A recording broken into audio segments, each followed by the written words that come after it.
Bonjour, nous sommes en direct d'Athènes et aujourd'hui je vous enregistre une petite vidéo pour ce quatrième jour de l'Avent, version bien-être.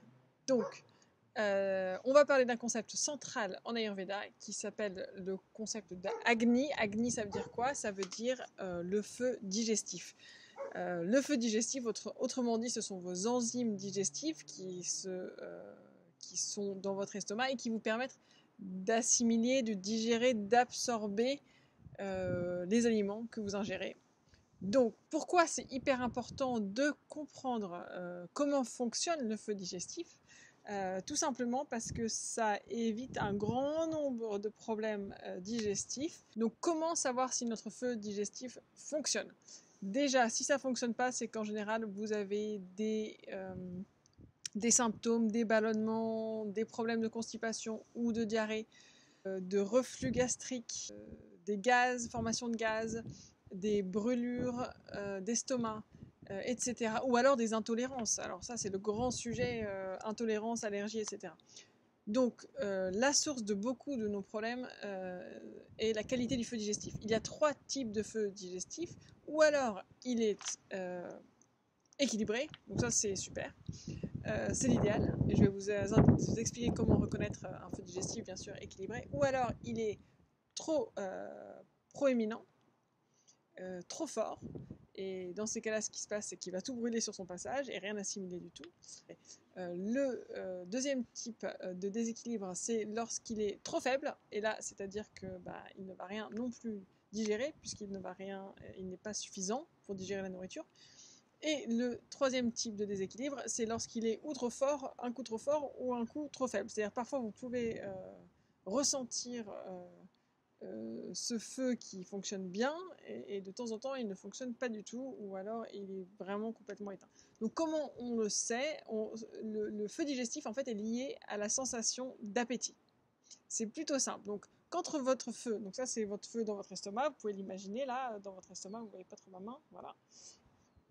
S'il est bien allumé et qu'il fonctionne bien, qu'est-ce qui va se passer? Vous allez recevoir dans votre tête un signal pour dire je suis prêt à recevoir de la nourriture, à assimiler, à absorber et à transformer en énergie. Et ça, c'est la sensation d'appétit. Alors, je ne parle pas du j'ai un peu faim, non, de l'appétit. Vous sentez un trou dans votre ventre et vous avez envie de manger. Je pense que vous savez reconnaître la différence entre le vrai appétit et j'ai un peu faim, j'ai envie de grignoter. D'accord? C'est hyper important. Donc, prenez bien le temps de reconnaître cette sensation d'appétit. Peut-être même évaluer, vous pouvez l'évaluer de 1 à 10 avant les repas.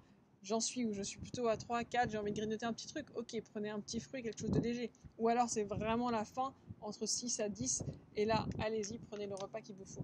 Mais il est hyper important d'attendre de ressentir la sensation d'appétit, car c'est un indicateur que votre feu digestif est en marche et prêt à recevoir de la nourriture. Imaginez-vous votre casserole sur votre réchaud. Vous y mettez de la nourriture alors que le feu est éteint. Qu'est-ce qui se passe? Vous mettez de la nourriture dans votre casserole et le feu est éteint. Bon, évidemment ça ne va pas cuire. Donc c'est pareil dans l'estomac. La nourriture ne va pas cuire si votre feu n'est pas allumé. Donc ce qui se passe, c'est que ça reste là, ça fermente, ça moisit et ça devient des toxines qui vont aller se répandre dans votre corps. C'est vraiment pas ce que vous voulez, ça va vous utiliser de l'énergie pour rien. Et là vous risquez de ressentir les symptômes dont on a parlé au départ.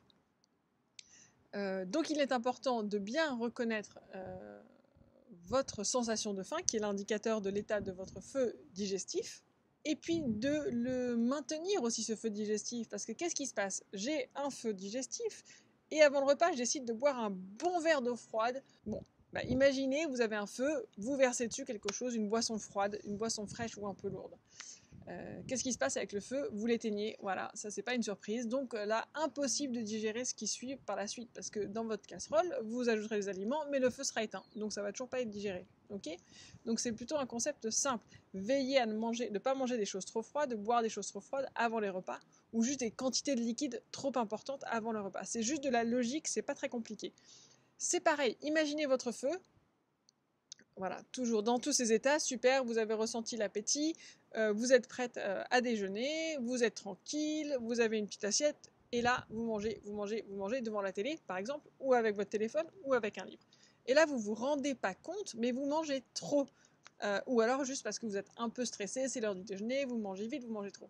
Qu'est-ce qui se passe quand vous mettez trop d'aliments en un coup sur votre feu digestif? Vous allez l'étouffer. Donc c'est impossible de digérer après. C'est impossible pour lui de fonctionner. Donc voilà, ça ce sont des petits trucs auxquels il faut réfléchir. C'est juste hyper logique. Donc imaginez bien votre petit feu. Là, c'est votre petite casserole, là, votre intestin. Donc prenez-en soin, écoutez-le. Et puis, vous allez voir, tous vos problèmes digestifs vont être résolus assez rapidement. C'est tout pour aujourd'hui. Je vous en dirai plus sur le feu digestif la prochaine fois. Ça fait déjà pas mal d'informations à digérer, donc je voudrais pas vous étouffer votre petit feu digestif. Allez, à bientôt et bonne journée.